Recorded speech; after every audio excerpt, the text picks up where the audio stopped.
Hey, Sam, Hey, Don, what's up? what's the word? Think.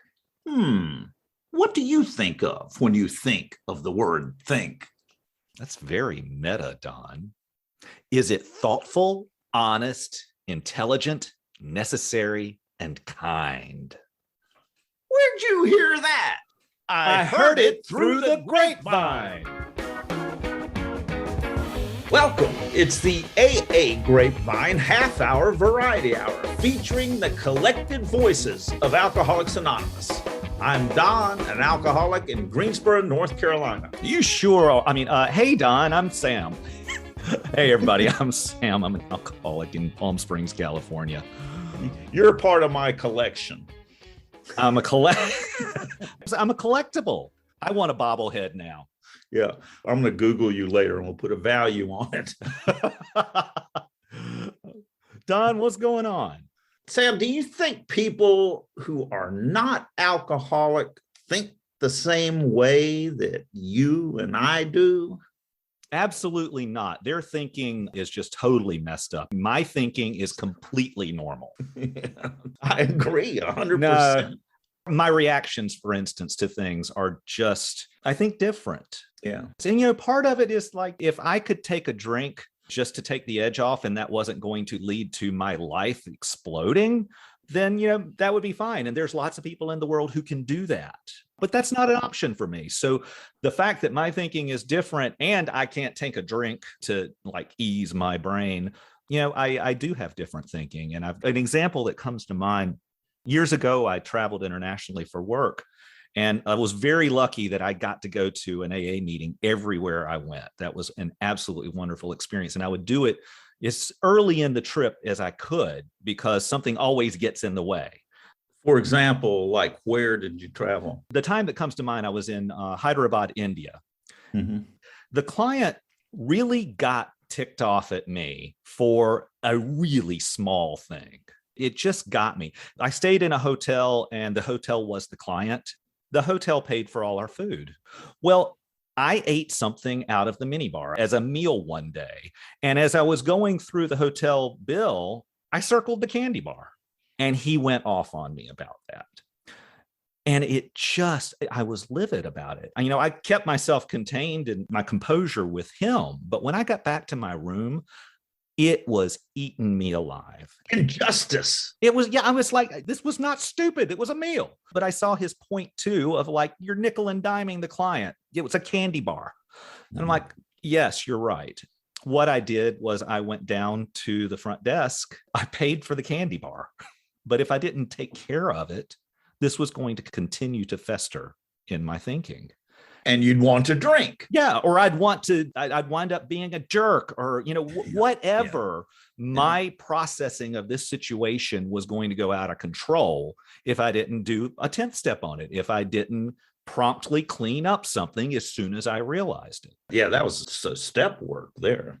The problem that I learned is being an alcoholic, even as long as I've been sober, it will come to mind that if I drink, I can get out of this feeling. And that's what alcoholic thinking is. And that's what people who are not alcoholic don't do. So I hesitate to bring it up because it's kind of sad, but that's what happened today. We put our 17-year-old cat down this morning. It was time. It had to be done. And my wife and I were sitting on the porch afterwards.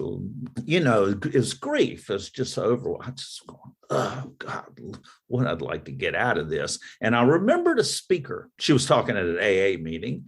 She was talking about her roommate whose cat died. She was comforting her roommate and saying, well, what you need to do is get a bottle of wine and get in a tub. And you can drink that wine and sit in a hot tub and help you process this and get over it. And her roommate said, no, I think I'll go for a walk. That's some contrary thinking there. That's the difference between an alcoholic and someone who's not an alcoholic, whose natural reaction is I'm going to get out in nature and go, and process my feelings in that kind of way. The alcoholic, me, for example, that makes a lot of sense. Get a bottle of wine. So I remember the speaker, and I said to my wife, let's go for a walk. And we went for about an hour walk all through the park. It was beautiful weather. The air was crisp. It was great. Cleared my head. We talked about our cat and all the good times that we had with her. And it worked. It was not an alcoholic response. Yeah. And I'm so grateful that I have the years of going to meetings so that I could hear that message and know that no matter what, the feelings that come up or problems of the day, whether it's anger or grief or whatever it is, I don't need to turn to alcohol to fix it. For one, it won't work. That's step one. Yeah. And the more that we focus and live this life of recovery, the more apt it is that when that moment comes, the right thing actually comes to mind. I don't know what it's necessarily going to be. I wouldn't have normally thought, well, I'm going to go 10th step this thing. I'm going to go clean up this bill and take care of that. You wouldn't have gone for a walk. But those things we had prepared ourselves for. That's right. Hey, today we're talking to Becca A about their story in the January 2022 issue of the Grapevine magazine. It's on page 24. The story is I Got My Life Back, and let's get to know Becca a bit.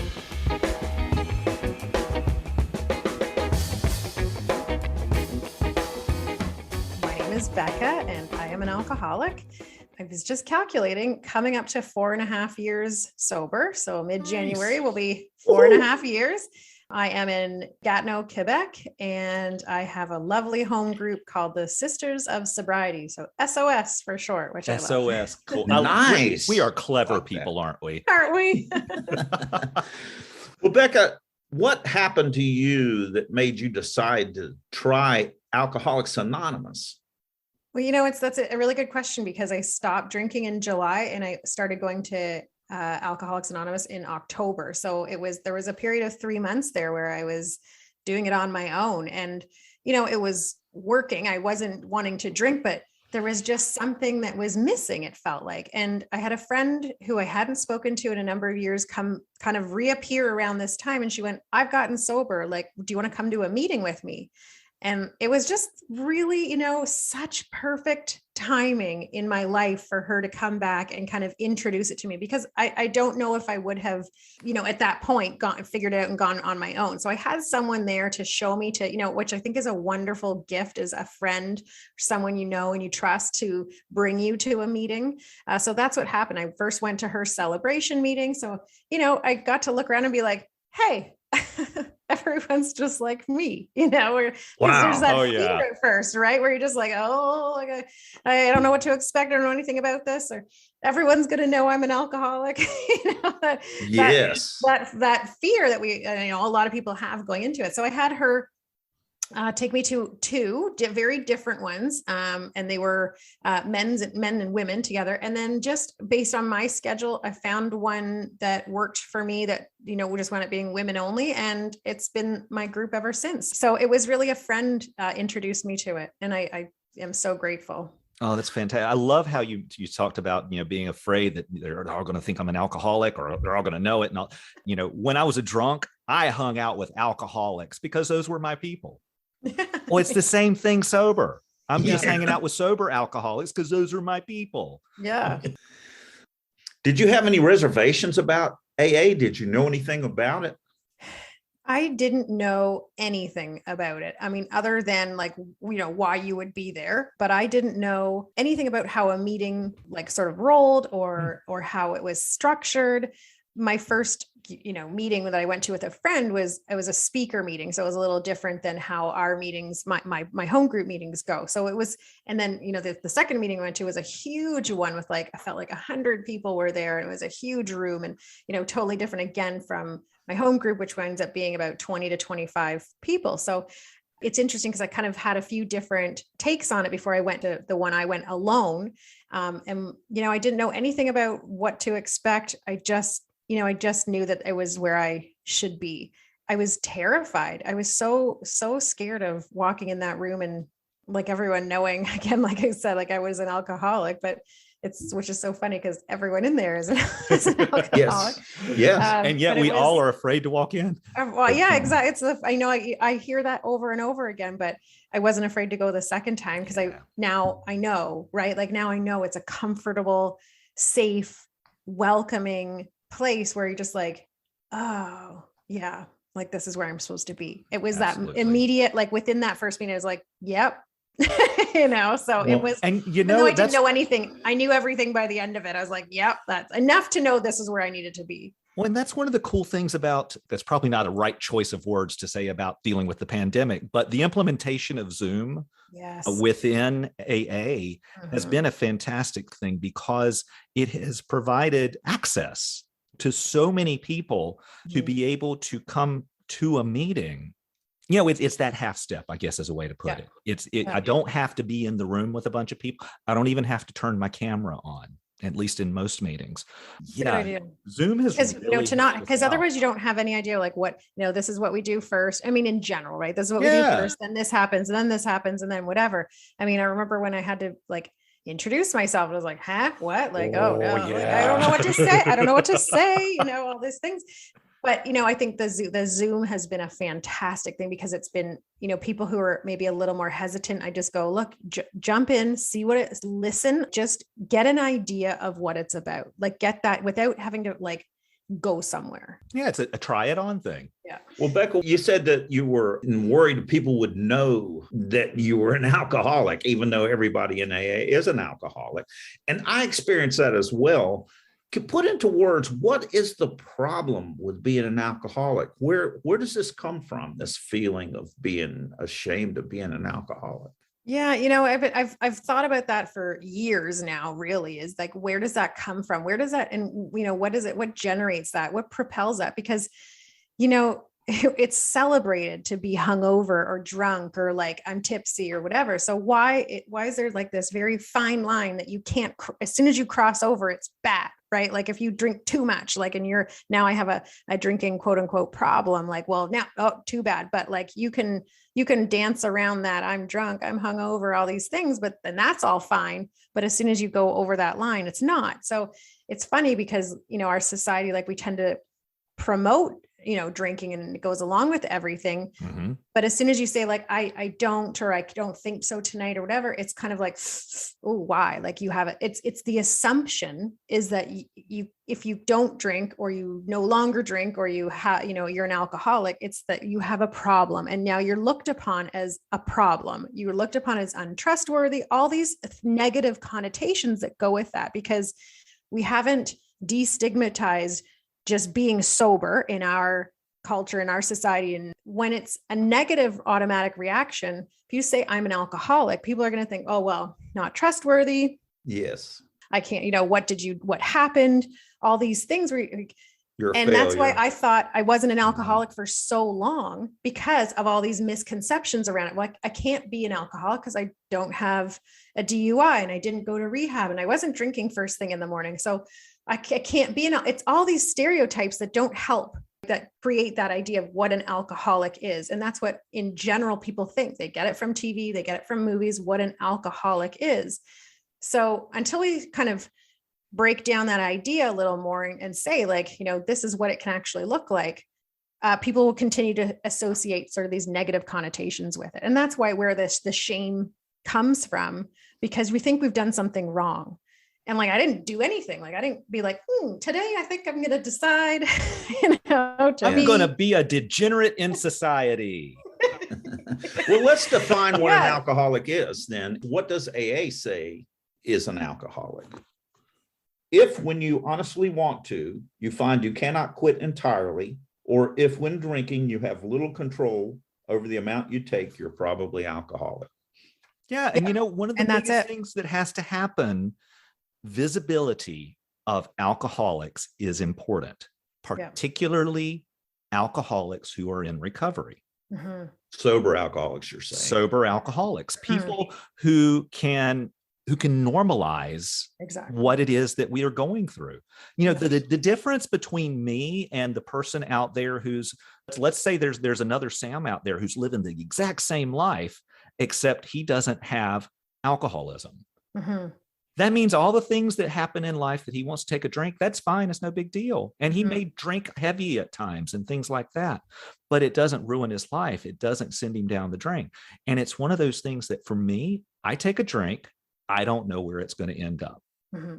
And that's what I really know why I am totally in love with sharing my story as much as I can, because for so long, before I got sober, I worried and thought, like, does anyone else think like this? You know, you guys were talking at the beginning, the difference of thinking and process. And it was like, that's what I was like, does anyone else think about drinking all the time? Like, does anyone else think about their, like, you know, how much do I have left? When will I get some tonight? Do I have to drive later? Da, da, da. It was just this never ending thinking about drinking. And it wasn't the amount I was drinking. And that's the huge misconception. It wasn't the amount I was drinking. I wasn't getting blackout drunk every night. I wasn't, you know, doing all the X, Y, and Z that makes people think of what an alcoholic, quote unquote, is. I was just always thinking about drinking. And like, you know, I was drinking every day, but like, I was trying to manage it and like, okay, I won't drink tonight. No, I will because of this. And it just nonstop planning and thinking and whatever. And so I now want to be able to say, like, you know, I'm an alcoholic, and tell people in my life and whoever wants to listen to it, basically, is that I'm an alcoholic, because I want people to see, people who are in my position know that a young for did you almost did air quotes there. We're young. I could hear those old, air quotes. We're young. A young 40-year-old woman who has a job and has kids, and, you know, I'm divorced now and it's wonderful and I love it. All these things that are great in my life. And yeah, I'm an alcoholic. Yeah, I don't drink. Yeah, it's good. It's fine. It's great. I love my life way more now than I did when I drank. Like, life is so much better now. I love it. Like, I love it, you know? And I want people who are in my position going, I can't be an alcoholic because I'm not this, and this, which makes you think of what an alcoholic is. Like, no, it can be anyone. It can be anyone, any age, you know, any position in life, whatever. And, you know, if you think you have a problem, like you might, right? Like, so, and that's what I thought for so long. I was like, oh, like, so now I want to be that, look, it's me. And actually life is pretty great now. So that's why I'm so open about talking about, you know, my story in these other ways. So it's a disservice to people who haven't found recovery for me to not make this look attractive. You know, do I have things that happen in my life that I'm not happy about, that I don't want to deal with and all that? Absolutely. Of course, my life is not all puppies, unicorns, and rainbows, but I have gotten so much better at living life that I'm really happy with what's going on in my life. Mm-hmm. Exactly. So I asked at a discussion meeting when I first came in, how do you deal with the shame of being an alcoholic? And the whole room burst into laughter, which struck me as rude, hurt my feelings. Oh. But obviously they weren't ashamed. And actually it was the laugh of recognition. Everybody understood the question. Mm-hmm. And one guy said that, then that's the first time that I ever had heard this, that there's no shame in being an alcoholic. Alcoholism is a disease. And if you have the disease, when you start drinking, you can't quit. Mm-hmm. If you have that, then Alcoholics Anonymous is one way to treat that disease. Mm-hmm. Mm-hmm. So there's no shame in having the disease of alcoholism, but it's our behavior that is shameful. And we have to deal with that. And, you know, my behavior, I did some things that were shameful and I should be ashamed of them, but it's not alcoholism itself. However, I grew up in a family where the very idea of being, and I think it's what you said, Becca, the idea that it's just like a real failure to not be able to control your drinking. And to people who aren't alcoholic, they look at us and go, well, why don't you control yourself? Mm-hmm. I can't. I'm an alcoholic. That's true. I mean, we've got a whole other topic that we can talk about for the next 20 episodes. And that is, why is our society so focused on having to change the way you think and feel by chemical substances in order to actually survive our society? But let's not go there. You know, it's time for pound sign, heard in a meeting. No, Don, it's hashtag heard in a meeting. is where we scour the interwebs for your posts of cool things you've heard in a meeting. Post them on social media with hashtag heard in a meeting. Keeping in mind our tradition of anonymity, here's what caught our attention this week. These meetings are not a destination. These meetings are the filling stations. Our journey is out there. What do you think of that? Like that. Yeah. And that's what I think a lot of my meeting, it's like a little check-in with a great group of people. I take from it, I give to it. I take other people's experiences and stories and lessons and whatever. I try to hear when people have feedback about my own, or, obviously they're not crosstalk, but like the support you feel, you get that I love that about a meeting. Like, I feel like my tank is filled up when I leave the meeting and I'm ready to go and stronger to get through that next week or whatever until my next meeting. That's a really good way to look at it. That one's pretty fantastic. Oh yeah. I think of my life like, maybe I think of my brain as being like a pressure cooker, and and the meeting is where I go to let some of the steam out of the pot so it doesn't blow. And then I'm able to go back out into the real world and have some room for the pressure to build up again. Yeah. How about this one? If you think my problems sound bad, wait until you hear my solutions. That certainly describes me before sobriety and probably in early recovery too. Yeah. That might be where think comes from. That's put on the wall so often. It's like, when I first got sober, people talked about whatever your first thought is, do the opposite. At first, was a pretty good idea for me because my thinking was so screwed up. Now that's not the case. I can intuitively handle situations which used to baffle me. Mm-hmm. But I still check in with people about it. Every time. Better do that. Yeah. How about this one? Everything can look like a failure in the middle. Yeah. That one I really like. I mean, I can be in the midst of whatever is going on. It can be a project, it can be an interaction or whatever, but in the middle of it, it can look like a failure. And that one has a history for me because I am a quitter. I would not finish things. Yeah, for sure. Because, I'm very hard on myself too. And so when I'm going through something, it's just like, that's it. Like it's really hard to see that there could be like a solution that I'll come up with or something that'll come out of this that's good, and then when you get out of it, you go, oh yeah, like I can do things. Like I did do that. And you feel, pretty good to come out on the other side. And I try to take from all of it a little lesson, something I can pull from it and go, okay, I put that in my pocket for next time. So now I try to appreciate the value of, all situations, good and bad, whether I think I'm failing or not. I know I'll get through it, but it's hard to see it when you're in it. Yeah. I mean, I do believe that I can get through anything sober and I'll get to the other side and everything changes. Everything will work out in the end. And if it's not working out, it's not the end. I love that. How about this one? Now, I heard this one in a meeting. AA can't prevent me from aging, but it can prevent me from becoming bitter. Completely. Completely. I turned 51 recently, and it's like, I have had this fantastic complaint going on since I turned 50. That's like, I flipped a switch and now my body is falling apart. What's wrong with this? And there really was a propensity in me to be bitter at times about things. I love that the people that I'm on this journey with help me to check that. Yes, my experience of being alive is changing.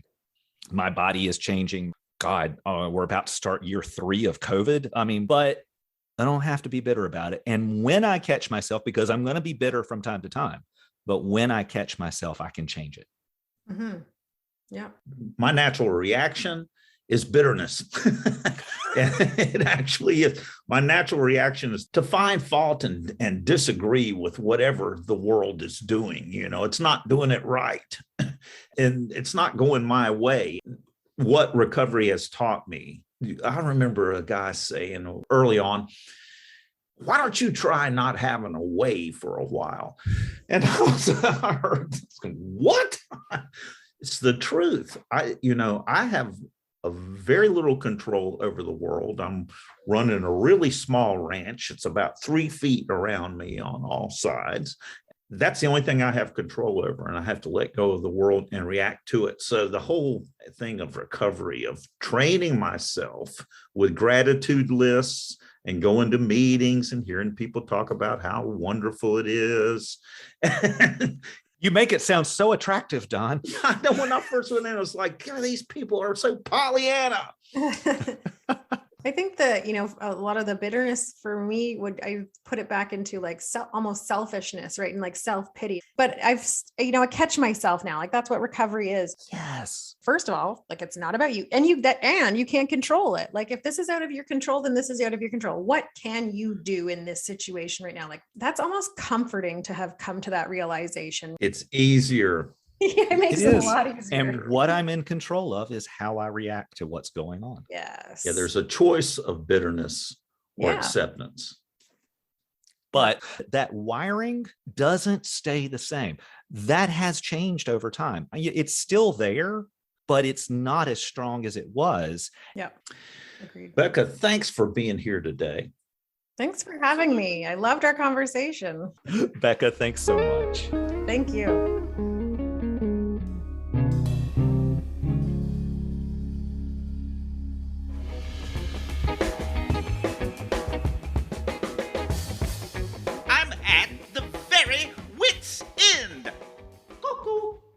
One morning, a preacher was completing his temperance sermon. With great expression, he exclaimed, "If I had all the beer in the world, I'd take it and throw it into the river. Amen. And if I had all the wine in the world, I'd take it and throw it in the river. And if I had all the whiskey in the world, I'd take it and throw it in the river." When he was done, he sat down. The leader of the chorus then stood very cautiously and announced with a big smile, "For our closing song, let's sing hymn number 365. Shall we gather at the river?"